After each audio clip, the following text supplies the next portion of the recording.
Hello മകളെ, welcome back to Organex. It's me Vadakan. മകളെ, ഇന്ന് സാറ് വന്നിട്ടുള്ളത് HS ക്യാപ്പിൽ വന്നിട്ടുള്ള ഒരു പുതിയ അപ്ഡേറ്റ് ആയിട്ടാണ്. മറ്റൊന്നുമല്ല, ഇപ്പോൾ അറ്റ് പ്രസന്റ് സെക്കൻഡ് അലോട്ട്മെന്റ് കഴിഞ്ഞതിന് ശേഷം ഓരോ വിദ്യാർത്ഥികളും എവിടെയൊക്കെയാണ് അഡ്മിഷൻസ് എടുത്തിട്ടുള്ളത്, ആ സ്കൂളിൽ ഏത് ലാംഗ്വേജിനാണ് അഡ്മിഷൻ എടുത്തിട്ടുള്ളത്, അവർ ടെമ്പററി ആയിട്ടാണോ പെർമനന്റ് ആയിട്ടാണോ അഡ്മിഷൻ എടുത്തിട്ടുള്ളത് എന്നുള്ള ഡീറ്റെയിൽസ് ഒക്കെ നിങ്ങൾക്ക് നോക്കാൻ സാധിക്കുന്നതാണ്. നിങ്ങൾക്ക് നിങ്ങളുടെ കാര്യവും കൃത്യമായിട്ട് നോക്കി മനസ്സിലാക്കാൻ സാധിക്കുന്നതാണ്. സോ എങ്ങനെയെന്നുള്ളതാണ് സാർ ഇന്ന് വീഡിയോയിൽ കാണിക്കാൻ പോകുന്നത്. സോ നിങ്ങളൊരു ഗൂഗിൾ ക്രോമോ അല്ലെങ്കിൽ ഏതെങ്കിലും ഒരു വെബ്സൈറ്റ് എടുത്തതിന് ശേഷം അവിടെ HS ക്യാപ്പ് എന്ന് ജസ്റ്റ് സെർച്ച് ചെയ്യുക. അപ്പോൾ നിങ്ങൾ HS ക്യാപ്പ് എന്ന് സെർച്ച് ചെയ്യുന്ന സമയത്ത് നിങ്ങൾ ഈ ഒരു വെബ്സൈറ്റിലേക്കാണ്, നിങ്ങൾ സിംഗിൾ വിൻഡോയുടെ ഈ ഒരു വെബ്സൈറ്റിലേക്കാണ് നിങ്ങൾ ആദ്യം തന്നെ വരാൻ പോകുന്നത്. ഇവിടെ നിങ്ങൾക്ക് കാണാം രണ്ട് ഓപ്ഷൻസ് ആണ് അറ്റ് പ്രസന്റിൽ ഓപ്പൺ ആയിട്ട് കിടക്കുന്നത്. ഒന്ന് സ്കൂൾ വൈസ് കമ്മ്യൂണിറ്റി ആപ്ലിക്കേഷൻസും, നിങ്ങൾ സ്കൂളിൽ ഏതെങ്കിലും സ്കൂളുകളിൽ കമ്മ്യൂണിറ്റി ആപ്ലിക്കേഷൻസ് നൽകിയിട്ടുണ്ടെങ്കിൽ അത് കൃത്യമായിട്ട് നിങ്ങൾക്ക് അവിടെ അനലൈസ് ചെയ്യാൻ പറ്റും. രണ്ടാമത് സ്കൂൾ വൈസ് അഡ്മിറ്റഡ് ലിസ്റ്റ് ആണ്. ഈ ഒരു സ്കൂൾ വൈസ് അഡ്മിറ്റഡ് ലിസ്റ്റ് നിങ്ങൾ ഓപ്പൺ ചെയ്യുമ്പോൾ നിങ്ങളോട് ഡിസ്ട്രിക്ട് ഏതാണെന്ന് ചോദിക്കും. സോ നിങ്ങൾക്ക് ഇവിടെ ഡിസ്ട്രിക്ട് സെലക്ട് ചെയ്യാനുള്ള ഓപ്ഷൻ ഉണ്ട്. ഞാനിപ്പോൾ തൽക്കാലം കോഴിക്കോട് എടുക്കുകയാണ്.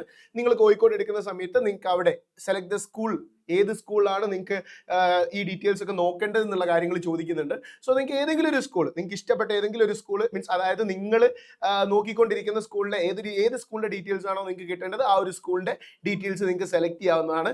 സോ ഞാനിപ്പോൾ തൽക്കാലം ഒരു school Chakkalakkal higher secondary school എന്ന് പറയുന്ന സ്കൂൾ എടുക്കുന്നു. താഴെ അവർ ചോദിക്കുന്നുണ്ട് കോഴ്സ് ഏതാണെന്ന് ചോദിക്കുന്നുണ്ട്. ഏത് കോഴ്സ്? ആ സ്കൂളിൽ രണ്ട് കോഴ്സസ് ആണുള്ളത്. സോ ബേസിക്കലി ഫസ്റ്റ് ഓപ്ഷൻ ആയിട്ടുള്ള ഞാൻ സയൻസ് ഓപ്ഷൻ ആണ് എടുക്കുന്നത്. എന്നിട്ട് ഇവിടെ സബ്മിറ്റ് കൊടുക്കുന്ന സമയത്ത് നിങ്ങൾക്ക് കാണാം ആ സ്കൂളിൽ അഡ്മിറ്റഡ് ആയിട്ടുള്ള മുഴുവൻ കുട്ടികളുടെയും ലിസ്റ്റ് ഇവിടെ കാണിക്കുന്നുണ്ട്. ഓക്കെ, ഈ പറയുന്ന അഡ്മിഷന്റെ സ്റ്റാറ്റസിൽ തന്നെ സൈഡിൽ നിങ്ങൾക്ക് ബേസിക്കലി ഫസ്റ്റ് നിങ്ങൾക്ക് ആപ്ലിക്കേഷൻ നമ്പർ കാണാം, പേര് കാണാം, ജെൻഡർ കാണാം, അവർ സെലക്ട് ചെയ്തിട്ടുള്ള സെക്കൻഡ് ലാംഗ്വേജ് ഏതാണെന്ന് കാണാം. അതുപോലെ തന്നെ അഡ്മിഷൻ സ്റ്റാറ്റസ് എന്താണെന്നും അവിടെ വ്യക്തമായിട്ട് പറയുന്നുണ്ട്.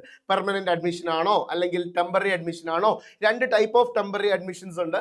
സോ അതായത് ചില ഓപ്ഷൻസ് ഒക്കെ നിലനിർത്തിക്കൊണ്ടുള്ള ടെമ്പററി ഓപ്ഷൻസ് ഉണ്ട്, അല്ലാതെ എല്ലാ ഓപ്ഷൻസും നിലനിർത്തിക്കൊണ്ടുള്ള ടെമ്പററി അഡ്മിഷൻ ഉണ്ട്. സോ രണ്ട് രീതിയിലുള്ള ടെമ്പററി ഉണ്ട്. സോ ബ്ലൂ കളറിലും റെഡ് കളറിലായിട്ട് നിങ്ങൾക്ക് അവിടെ കാണാൻ സാധിക്കും. അതിന്റെ ഫുൾ ഫോം നിങ്ങൾക്ക് താഴത്തായിട്ട് ഇവിടെ ഏറ്റവും അടിഭാഗത്തായിട്ട് നിങ്ങൾക്ക് അത് കൊടുത്തിട്ടുണ്ട്. ഇൻ കേസ് നിങ്ങൾക്ക് അത് നോക്കണമെന്നുണ്ടെങ്കിൽ നോക്കാം. ഇപ്പൊ ബേസിക്കലി പറയുകയാണെങ്കിൽ 60 കുട്ടികളോളം ഈ ഒരു സ്കൂളിൽ അഡ്മിഷൻ നേടിയിട്ടുണ്ട്. ഫസ്റ്റ് സയൻസ് കോഴ്സിന് 61ാമത്തെ കുട്ടിയും 62ാമത്തെ കുട്ടിയായിട്ട് 2 കുട്ടികൾ സ്പോർട്സ് കോട്ടയിലും എന്തായിട്ടുണ്ട്, അഡ്മിഷൻ അവിടെ നേടിയിട്ടുണ്ട്. സോ ഈ രീതിയിൽ നിങ്ങൾക്ക് ഓരോ സ്കൂളിന്റെയും, ഇപ്പൊ ഞാൻ സ്കൂളൊന്ന് മാറ്റുകയാണ് നിങ്ങൾക്ക് ഒന്നും കൂടി ഒന്ന് ക്ലിയർ ആവാൻ വേണ്ടിയിട്ട്. ഞാൻ വേറൊരു സ്കൂളിലേക്ക് കൊടുക്കുകയാണ്. യെസ്, കൊടുവള്ളി സ്കൂളിലേക്ക് ഞാൻ കൊടുക്കുന്നു. ഓക്കെ, കൊടുവള്ളി സ്കൂളിലേക്ക് കൊടുക്കുന്ന സമയത്ത് നിങ്ങൾക്ക് കാണാം പെർമനന്റ് അഡ്മിഷൻസ് വന്നവരുണ്ട്, ടെമ്പററി അഡ്മിഷൻ എടുത്തവരുണ്ട്. അതുപോലെ തന്നെ താഴോട്ട് വരുമ്പോൾ ഏകദേശം 44 കുട്ടികളാണ് അവിടെ അഡ്മിഷൻ എടുത്തിട്ടുള്ളത്. സ്പോർട്സ് കോട്ടയിൽ ഒരു കുട്ടിയും അഡ്മിഷൻ എടുത്തിട്ടുണ്ട്. സോ 45 കുട്ടികൾ അവിടെ സയൻസിന് കൊടുവള്ളി സ്കൂളിൽ അഡ്മിഷൻ എടുത്തിട്ടുണ്ട്.